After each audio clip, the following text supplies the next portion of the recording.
Let's get a check on the global headlines now with our Eunice Kim standing by at the NewsCenter. Eunice, first Ferguson, now New York City. A grand jury in America's most populous city has decided there was insufficient evidence to indict a white police officer who fatally locked an unarmed black man in a chokehold.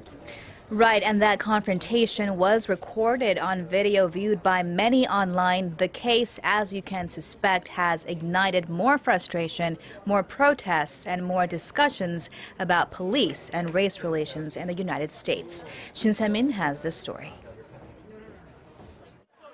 The racial divide in the United States is once again in the spotlight. This after a grand jury in New York City declined to indict a white New York City police officer in the death of an unarmed black man.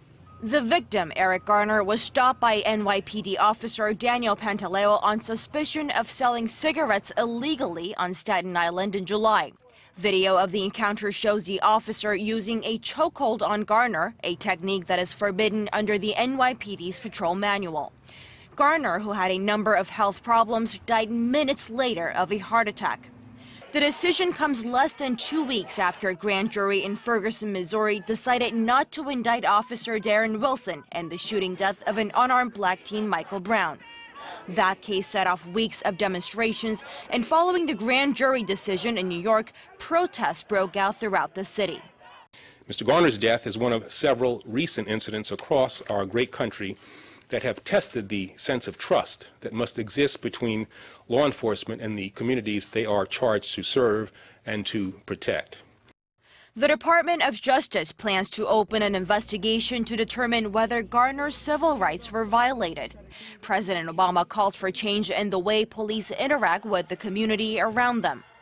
I'm not interested in talk, I'm interested in action, and I am absolutely committed as President of the United States to making sure that we have a country in which everybody believes in the core principle that we are equal under the law.